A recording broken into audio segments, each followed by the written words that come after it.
Voici Bombo Saliwapo. C'est Bombo officiel. Kofax. Nakacha Maroc mon côté mi balete mi satote. Azaka kaka ya mon ko si Bombo Kofax. Voici Bombo Saliwapo.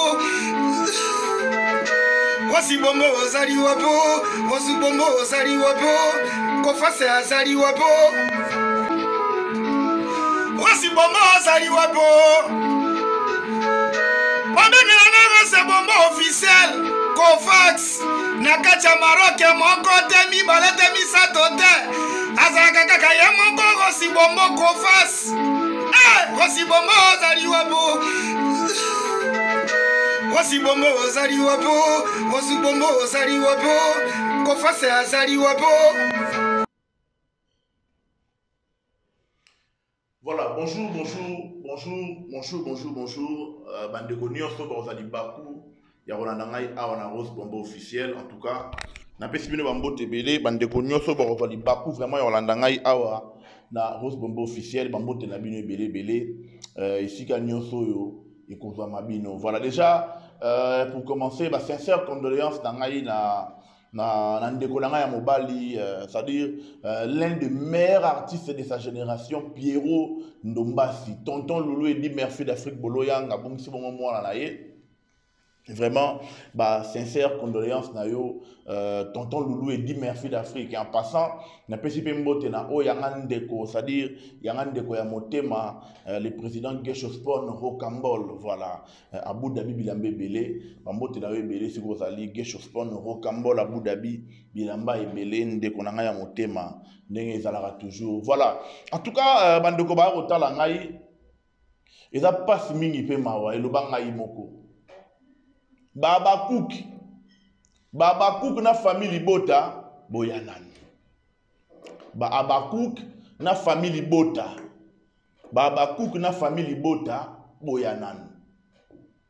Sortie médiatique ya Da Costa et lobby si bateau, en tout cas et lobby si bateau, lobby comme pas possible par rapport y a vérité à lobby sur si là.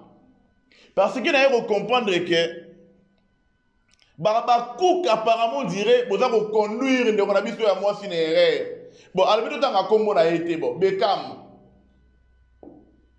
Après si analyse na combo na ah bon, est-ce que c'est normal? Est-ce qu'il y a le droit européen que ça analyse na combo na bon, point d'interrogation. Pendant qu'il y a star dans la communauté na biso, alors biso tous en bateau yo, tout ça la analyse dans les réseaux sociaux, tout ça le droit ya kokota makambo na tout ça le droit de faire les analyses. Ndeko Beckham apparemment a trop problématique. Les lois c'est là analyse na vandi na réfléchir. Na moni que guerre oyo y a Da Costa na Beckham. Ça dit Da Costa on dira ça n'est qu'un figurant. Mais et ça la guerre y a Belvin na Beckham. Pour la nini Baba Cook, vous avez du mal, il y a une vérité à Da Costa. Baba Cook. Bozo que ça dit Baba Cook, bino loka boza rappel belé. Malembe, bozo me Beckham na shit na ye. Bota la tabu me ko comparer théâtre. Ba pièce au Beckham à Salaka. Na ba pièce le gars la Bellevue TV. Bon mona que ça dit Bellevue TV ça la qualité du colo. Bon, on a que Babiloko Bellevue TV a proposé à Bisso, on a la qualité. Mais Babiloko, il n'est pas à Beckham. Et ça a moi trop terre à terre. Et ça a moi trop terre à terre. Baba Cook, ce qui va changer, bon, mais ma Beckham, malin, est une achite. Apparemment, Beckham a un problème dans Batunio. Oui. Tout la vérité dans la liste d'Angaï, on vouloir en étalier. Apparemment, Beckham a un problème dans Batutu. Dernièrement, Priska Awa. Alobara, Beckham Makambo. Priska, Alobara, Beckham Makambo Syrie. De bazar, on est belé sur la formule, mon oncle, Alobara Makambo sur Beckham. Ça dit, apparemment, on a un problème dans la comédie, belé. Maintenant, il y a Bellevue. Non, on va dire que Bellevue a ça, mon sang tout. Non, Bellevue a mon sang tout. Mais quand même, Belleville a donc se comporter moins bien par rapport à Beckham. Beckham a un problème, il a un comédien belé. Et belé, écoute, tu vas avoir courage à rolobater. Tu vas rolobater. Bino mo se posera la question, t'es vraiment. Et là, on dit, oh, le cas entre Beckham et Isil Péchanga. Bino mo peut-être donc travaillera. Bino te pena. Et là, on dit, oh, le cas entre Beckham et Isil Péchanga. Mais non. Ce qui vous comprendre que Beckham a sa fille problématique. Exemple, car liboso Isil Péchanga. Awele la nini na Isil Péchanga. Bazalaka boye. Kolata bilamba ndenge moko. Bangwana bakotambola mapasa. Beckham awolela nini na Isil Péchanga. Exemple ka moko wana. Ndeko na ngai Beckham changer. Soko moni bato ebele. Bato ebele bazo bosali bato ebele bazo ko accuser kaka yo bato ebele bazo la karo musapi. Ndeko na ngai changer. C'est vrai aux ana ba fan ebele. C'est vrai côté visibilité. Chaîne ya Beckham et la maramakasi koleka chaîne ya nani ya Belleville TV. Ok, côté là c'est bon, mais côté qualité à travail, point de vue nanga na yebi que Belleville et leki. Et évidemment les colo côté qualité à travail, ça dit ba histoire ya Belleville TV.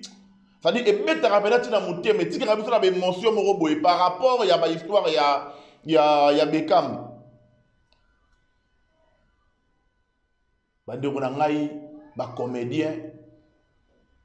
Ça dit, non, mais quand on a le moko boye, na moi analyse concernant ma cambozo le canabane, il y a ba ndornabisa ba comédien.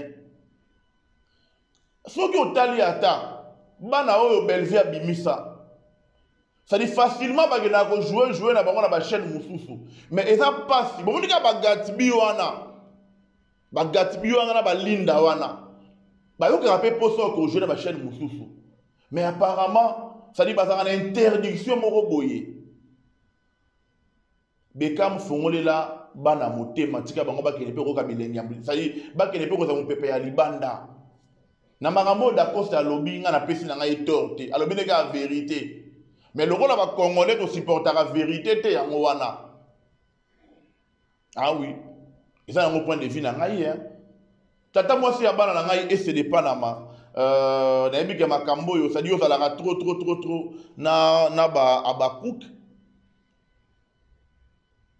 Mais na makambo yo Belleville le dani da Costa lobby. Na moi nanga mabe mo resika lobby wana te. Alobi na ka vérité makambo ya yebi. Mais ba abakouk tellement bosé belé tellement babakouk bosali tellement babakouk boza ebelé babakouk boza ebelé tala ma finga oyo ndeko nanga ya mwasi tendresse dibinga na pesi mbote bébé nanga tendresse. Tata moi si aba nanga tendresse dibinga na pesi ba gros bisous. Tala ma finga oyo c'est-à-dire tendresse dibinga fingi da Costa. Na ebité baba cook et comme religion moko boye to comme nini mais boye ba ke malembe bozo conduire. Malembe bozo conduire Beckham na shit. Na niveau ya travail, c'est-à-dire na ye moko boye Beckham na ye moko boye. C'est-à-dire aza pomba scène mtorbo yango azate. Mais na kotala ba chaîne na bango mibale na lobi yango bien eza analyse na ngai travail ya Belleville TV et les qui c'est-à-dire eza likolo par rapport à travail ya nani ya nani ya ah pe babito tanga kombo te po ba bloquer mais travail ya Belleville TV eza likolo par rapport ya travail ya chaîne à Beckham ya likolo mais tala ma finga o baba cook ba fingi da Costa pour la vérité au da Costa lobby. Alors, conclusion, la nga que Beckham a problématique. Parce que tu auras dit prise qu'à Lobaki, que a question de jouer la chaîne na binoté. Tu yoka ki awa, ça dit basa mo ebele ba loba pe exemple ka moko nini e kabola yé, nini o e kabola Beckham na Isil Péchanga, point d'interrogation. Basa ba meilleur ami awa. Nini o le gara entre Belleville na Beckham, ti le autre e baraté. Parce que sorti médiatique à Da Costa, tu as vu que Batu Mingi va se poser la question qui est derrière Da Costa? Qui est derrière Da Costa? Bazo mon ambalamaro que c'est Belleville qui est derrière Da Costa. Mais qu'est-ce qui se passe en réalité? Papa est lombé. Belleville a mon abima panayo. Bekam ndenge moko, Da Costa ndenge moko, Papa Elombe bana na yo, bazo potana awa. N'habite Papa Elombe zarata, ça dit moyen te, ça dit n'habite, est-ce que moyen moko ça to benga na yaka vanda to bongisa famille. Oza vivant, baza bana na yo Papa Elombe. Baza bana na yo. Baba Cook. Ngana 5 ans na bino Baba Cook. Botika ko conduire Bekam na shit. Bola na mupepe ya loyengete ne boza ko salinde boza la ebele côté travail ya chaîne à Bekam ezo kita ba qualité ba pièce na ye ça dit voilà donc et ça la pena moi kilo peut-être toli ya malonga et ça toli ya malonga et ça la pena te na ye moko boya za pomba scène mtako boya moi ça te mais toli pena ya malonga et ça la pena te et ça la te mais tellement que bosé belé Baba Cook. N'ayez que la vidéo, on est beaucoup fin nga ça dit n'ayez pas quoi. Tellement que vous avez belé Baba Cook. Allez, vous avez ma casse na ko finga. Bo fingi Da Costa awa.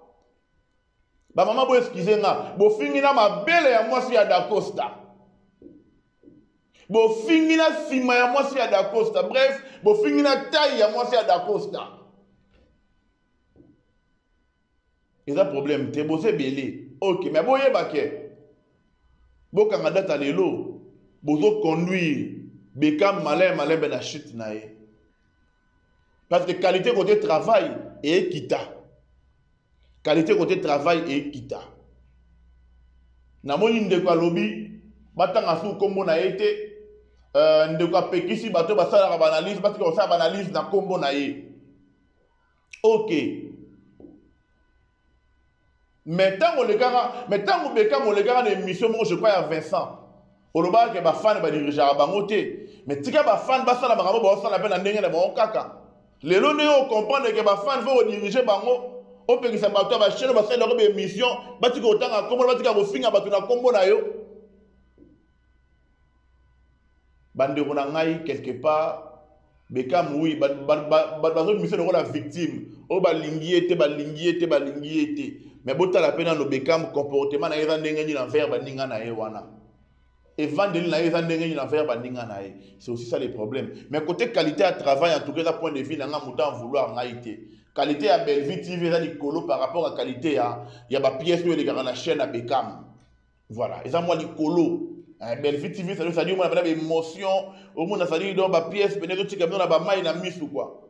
Mais na chaîne à Bekam ba histoire on aura léger quoi. Et ça dans mon point de vue nangai ma bête. Voilà. Da Costa courage d'ailleurs mon frère, courage d'ailleurs na ko finga makasi, ozo finga makasi pour marambu, ça dépend la vérité oyo lobaki. Mais tu vas comprendre ou bien te ba komi ko finga yo. Comme on a l'ingana vérité te. C'est comme ça.